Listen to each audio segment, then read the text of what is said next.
Bulletin में हम बात करेंगे।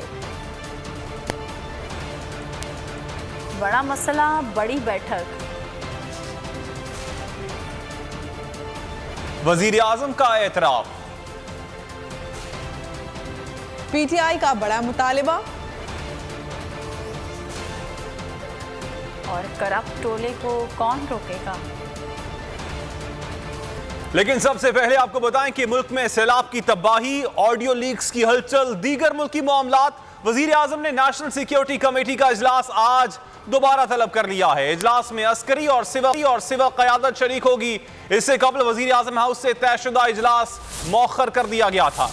मुल्क में सैलाब से नुकसानात, ऑडियो लीक्स की तहकीकात, मुल्क के सियासी मामलात। वजीर आजम ने नेशनल सिक्योरिटी कमेटी का इजलास आज दोबारा तलब कर लिया। नेशनल सिक्योरिटी कमेटी का इजलास आज शाम 4 बजे PM हाउस में होगा। इजलास में अस्करी और सिविल क़यादत शरीक होंगी। PM हाउस लीक्स और दीगर सलामती उमूर पर मुशावरत होगी। सैलाब और मुल्की मामलात पर बातचीत होगी। इससे काबिल इजलास वफाकी काबीना और वजीर आजम शहबाज शरीफ की मसरूफियत के बाइस मौखर किया गया था। पीटीआई रहनुमा बाबर अवान ने दो टोक अंदाज में वाजे कर दिया कि शरीफ खानदान मुल्क के लिए सिक्योरिटी रिस्क है। ऑडियो लीक्स पर असको नोटिस लिया जाना चाहिए। मुल्क में जितनी लीक्स हुई वो नून लीग दौर में हुई। ऑडियो लीक्स की वजह से सब कुछ तब्दील हो जाएगा। ये इस सदी का सबसे बड़ा टर्न है। प्रोग्राम नेशनल डिबेट में गुफ्तगू करते हुए उन्होंने कहा कि हमारे 2 मुकदमात ऑडियो लीक से ताल्लुकात रखते हैं। साबित हो गया अरकान के इस्तीफों पर बदनीयती की जा रही है। ये भी साबित हो गया कि इलेक्शन कमीशन आज़ाद नहीं है। दोनों मामलात को अदालत में लेकर जाएंगे। पाकिस्तान को कोमे में डालकर इस साख्दार मुल्क से फरार हो गया था। शरीफ खानदान बैरून मुल्क बैठे लोगों को खिदमात देता है। एक सजा याफ्ता खातून भी तमाम फैसलों का हिस्सा है।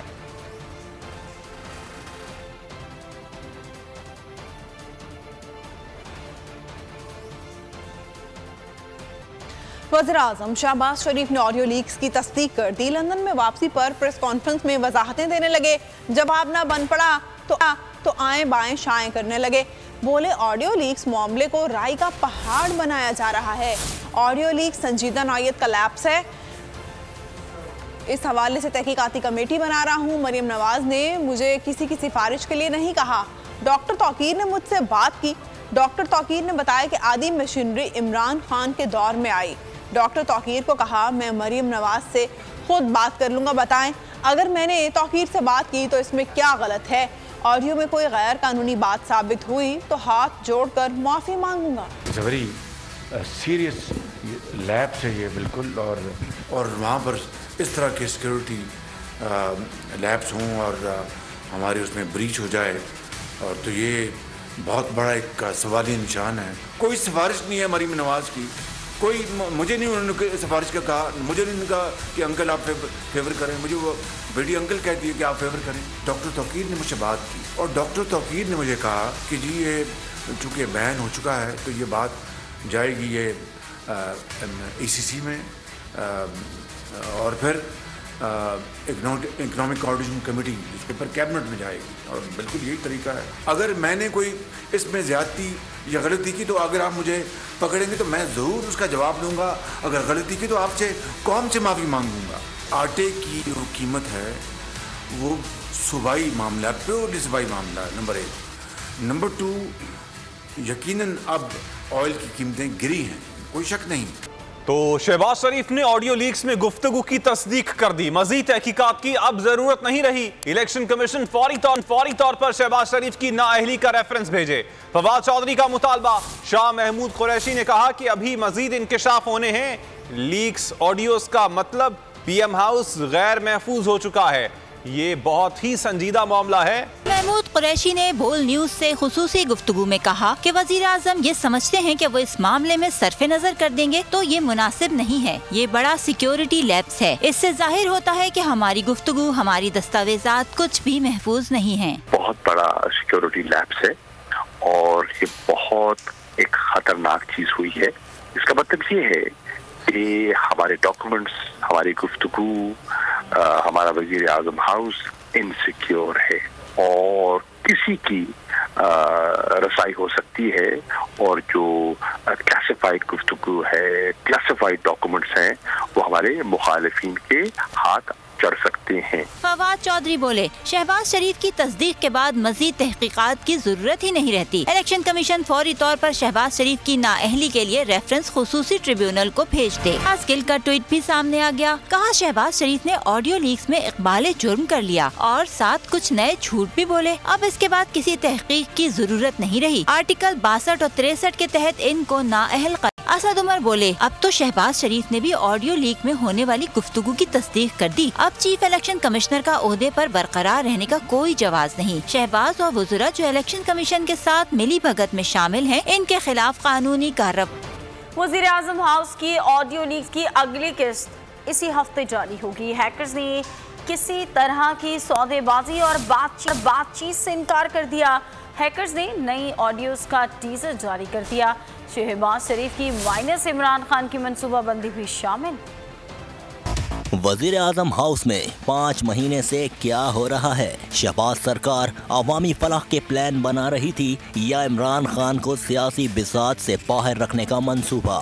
साजिश में ढके PDM के मजीद चेहरे बेनकाब होने वाले हैं। हैकर्स ने आसान लफ्जों में बता दिया कि इसके पास और कितना मवाद है। और अभी एक और चीज आने वाली है। बेटी बाप को बता रही है नवाज शरीफ को कि जनाब वो चीफ इलेक्शन कमीशन ने कहा मैंने तो इमरान खान को डिस्क्वालीफाई करने का फैसला कर दिया तोशा खाना केस पे। आने वाला जुम्मा एक बार फिर लीगी हुकूमत पर भारी पड़ने वाला है। वज़ीर आज़म हाउस की ऑडियो लीक होने का सिलसिला जारी है। डार्क वेबसाइट की मजीद ऑडियो सामने आएंगी। सोशल मीडिया पर मजीद अहम ऑडियोज लीक करने का ऐलान कर दिया। जुम्मे को शहबाज शरीफ, शाहिद खाकान अब्बासी समेत दीगर अहम रहनुमाओं की गुफ्तगू शामिल है। लीक ऑडियो में मिफ्ता इस्माइल की वज़ीर आज़म शहबाज शरीफ से मुलाकात भी शामिल है। राना सनाउल्लाह, जितनी तैयारी करनी है कर लो, तुम्हारे शेल और गोलियां काम नहीं आएंगी। जो मेरा प्लान बन रहा है, राना सनाउल्लाह तुम्हें छुपने की तैयारी कर लो। इमरान खान का वज़ीर दाखिला राना सनाउल्लाह को 2 टोक पैगाम। पेशावर में यूथ कन्वेंशन से खिताब में कहा, मैंने जो प्लान बनाया है वो कोई भी नहीं जानता। शहबाज शरीफ कल एक मफरूर के साथ वापस आया। इसहाक डार इसलिए वापस आया है कि करप्शन केसेस ख़त्म करने हैं। कारकुनान से कहा, कारकुन तैयारी कर लें, वक्त बहुत कम है। बुज़दिल कातिल राना सनाउल्लाह पिछली बारी जब हम एक पुरअमन एहतजाज इस्लामाबाद में कर रहे थे 25 मई को, तो उसने हमारे नौजवानों पे टीयर गैस शेलिंग की। लेकिन जो कप्तान की तैयारी है, ना तुम्हारे टीयर गैस शेल काम आएंगे, ना तुम्हारी रबर बुलेट काम आएगी। ये वो प्लान बन रहा है जो 25 मई के बाद अभी सिर्फ कप्तान के ज़हन में प्लान बन रहे, किसी को नहीं पता। और शहबाज शरीफ, तुम कल चेरी ब्लॉसम, शहबाज शरीफ अभी अमेरिका से कल रात एक मफरूर के साथ पहुंचा। वो मफरूर जो इस मुल्क से पैसे चोरी करता गया, और जब नैब के सामने आया, नून लीग की हुकूमत थी तो 2017 में नैब ने जब उससे पूछा कि दार साहब आपके और बेटों के पास ये अरबों रुपए के असासे किधर से आए? प्राइम मिनिस्टर के जेट में बैठ के पाकिस्तान से फरार हो गया और अब NRO लेके डील करके फिर वापस आया शहबाज शरीफ के साथ। और किस लिए वापस आया? इसलिए वापस आया कि इन्होंने अपने अपने केसेस खत्म करने, करप्शन के केसेस खत्म करने।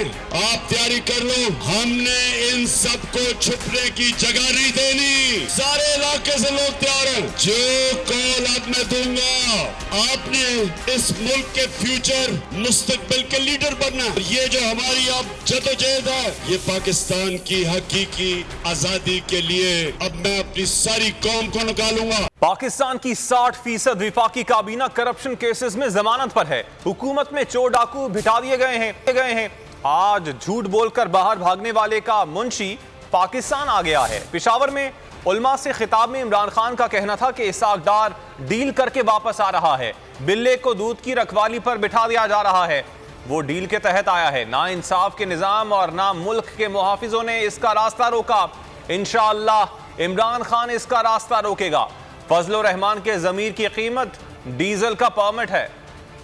सबसे ज्यादा व्यूज, सबसे ज्यादा रील्स और सबसे ज्यादा रेटिंग के साथ बोल अब भी नंबर 1 पोजीशन पर बरकरार।